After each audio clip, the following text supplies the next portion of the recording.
Welcome to GV vlogs. நம்ம இன்னைக்கு அகர முதலி வரலாறு தான் பார்க்க போகிறோம். இந்த டாபிக் வந்து நம்ம டிஎன்பிஎஸ்சி சிலபஸில் ஒரு பார்ட். இந்த டாபிக் நம்ம புக்கில் கிளாஸ் 11 சிறப்பு தமிழில் இருக்குது. ஸோ ஃபஸ்ட்டு அகராதின்ற வார்த்தையை யார் யூஸ் பண்ணியிருப்பாருன்னா திருமூலர் யூஸ் பண்ணியிருப்பார். திருமந்திரம்ன்ற அவரோட பாடலை இதில் தான் வந்து அகராதின்ற வார்த்தை இடம்பெற்று இருந்துச்சு.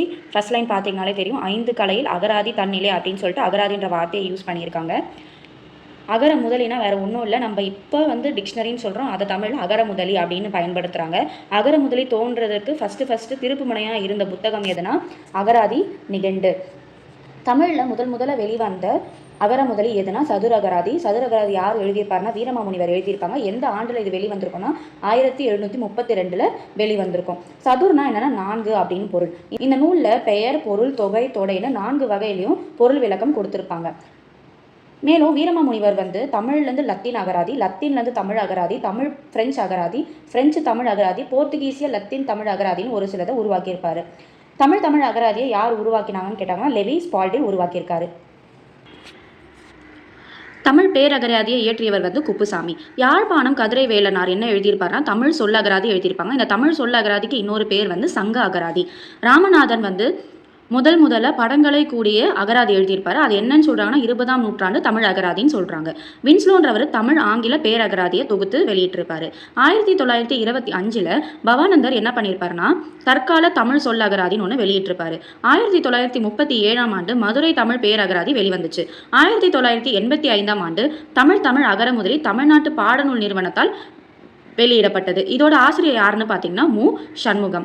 20ஆம் நூற்றாண்டில் வெளிவந்த மிகப்பெரிய அகர முதலி எதுன்னு கேட்டிங்கன்னா சென்னை பல்கலைக்கழக அகராதி. இது பேர் என்னன்னு கேட்டிங்கன்னா தமிழ் லெக்சிகன். நம்ம இந்த சென்னை பல்கலைக்கழகம் வெளியிட்ட 20ஆம் நூற்றாண்டோட பெரிய அகர முதலி என்னன்னு சொல்கிறோம்னா தமிழ் லெக்சிகன் சொல்கிறோம். 1985 தேவநேய பாவாணர் செந்தமிழ் சொற்பிறப்பியல் பேரகராதியை முதல்ல பதிப்பிச்சு மறுபடியும் 1993 படங்களுடன் கூடிய 2ஆம் பதிப்பு வெளிவந்தது. இது கணினி உதவியுடன் உருவாக்கப்பட்ட முதல் தமிழ் அகர முதலி ஆகும். ஸோ ஃபஸ்ட்டு கணினி உதவியோட வெளிவந்த தமிழ் அகர முதலி எதுனா நம்ம தேவநேய பாவாணரோட 2ஆம் பதிப்பு தான். செந்தமிழ் சொற்பிறப்பியல் பேரகரதியோடைய 2ஆம் பதிப்பு தான் கணினி உதவியோட வெளிவந்த அகர முதலி. ஸோ அகர முதலி என்னென்னலாம் எக்ஸ்பிளைன் பண்ணுது? இன்றைய மக்களுக்கு பண்டைய இலக்கிய இலக்கணங்களில் சொல்வளம், பொருள் ஆழம் போன்றவற்றை அகர முதலிகள் விளக்குகின்றன. இலக்கியங்களில் சொல்லப்பட்டுள்ள பெயர்கள், கதைகள், வரலாறுகள், பழக்க வழக்கங்கள் முதலியவற்றிற்கான விளக்கங்களை கலைக்களஞ்சியங்கள் தருகின்றன. ஸோ கலைக்களஞ்சியம்ன்ற நூல் என்ன பண்ணுதுன்னா இலக்கியங்களில் வர பெயர்கள், கதைகள், வரலாறுகள், அவங்க பின்பற்றின பழக்க வழக்கங்களுக்கு விளக்கங்கள் கொடுக்குது. 1902ஆம் ஆண்டு வெளியான கலைக்களஞ்சியத்தோட முன்னோடி யாருன்னா அபிதான கோசம். கலைக்களஞ்சியத்தின் முன்னோடி யாருன்னு கேட்டிங்கன்னா நீங்கள் என்ன எழுதணும்? அபிதான கோசம்னு எழுதணும். அபிதான கோசம் எப்போ வெளியானுச்சுன்னா 1902ஆம் ஆண்டு. இந்த புக்கு என்னென்ன செய்திகளை தருதுன்னா இலக்கிய புராண இதிகாச செய்திகளை தருது. அடுத்தது அபிதான சிந்தாமணி. இது சிங்காரவேலனார் எழுதியிருப்பாரு. 1934ஆம் ஆண்டு வெளிவந்திருக்கும். இதில் இலக்கிய செய்திகளோட அறிவியல் துறை பொருள்களுக்கும் விளக்கம் கொடுத்துருப்பாங்க. ஃபர்ஸ்ட் இலக்கிய புராண இதிகாசத்துக்கு அபிதான கோசம், இலக்கிய செய்திகளோட அறிவியல் துறையும் பொருள் கொடுத்துருக்கிறது அபிதான சிந்தாமணி. ஸோ முதல் கலைக்களஞ்சியம் யார் வெளியிட்டிருப்பாங்கன்னா தமிழ் வளர்ச்சி கழகம் வெளியிட்டிருப்பாங்க. இதில் 10 தொகுதிகள் இருக்கும். இவங்க வெளியிட்ட மற்ற கலைக்களஞ்சியம் என்னன்னு பார்த்தீங்கன்னா குழந்தைகள் கலைக்களஞ்சியம், நாடக கலைக்களஞ்சியம், இஸ்லாமிய கலைக்களஞ்சியம் போன்ற பல கலைக்களஞ்சியங்களை வெளியிட்டிருக்காங்க.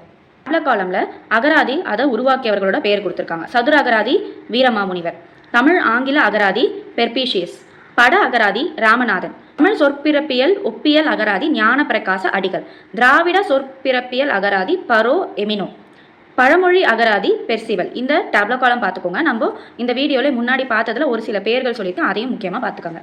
அடுத்தது கலைச்சொல் அகரமுதலி. கலைச்சொல் அகரமுதலினா என்னன்னா துறை சார்ந்த புதிய சொற்களுக்கு விளக்கம் தரும் நூல். ஸோ ஒரு துறையை சார்ந்ததில் அதில் என்னென்ன புதிய சொற்கள்லாம் வந்திருக்கோ அந்த புதிய சொற்களுக்கு விளக்கம் கொடுக்கறதா என்னென்னா கலைச்சொல் அகரமுதலி. 1960 கலைக்கதிர்ன்ற நிறுவனம் பொது அறிவு, உளவியல், புவியியல், புள்ளியியல், வரலாறு, வானவியல் இந்த மாதிரி துறைகளுக்கு அகரமுதலியை வெளியிட்டிருப்பாங்க.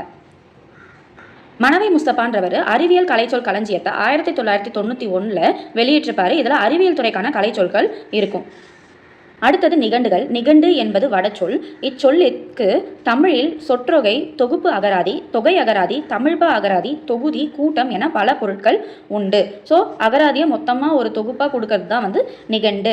தமிழில் வர பல சொற்களை பகுப்புகளாக பிரித்து அதுக்குடைய பொருளை வந்து என்ன பண்ணியிருப்பாங்கன்னா பாடல் வடிவில் இந்த அகராதியில் கொடுத்துருப்பாங்க. ஃபஸ்ட்டு தோன்றிய நிகண்டு எதுனா சேந்தன் திவாகரம் நிகண்டு. இதை எழுதினவர் வந்து திவாகரர். நிகண்டுலேயே ரொம்ப சிறப்பான நிகண்டு எதுனா சூடாமணி நிகண்டு. இதில் நிகண்டும் அதோட பெயர்களும் அதோட ஆசிரியர்களும் கொடுத்துருக்காங்க. ஸோ சேந்தன் திவாகரம் யார் எழுதியிருப்பாங்கன்னா திவாகரர். பிங்கள நிகண்டு பிங்களர். சூடாமணி நிகண்டு. ஸோ நிகண்டிலே சிறப்பான நிகண்டு சூடாமணி நிகண்டு. இதை யார் எழுதியிருப்பாங்கன்னா மண்டல புருடர். அகராதி நிகண்டு சிதம்பர ரேவண சித்தர்.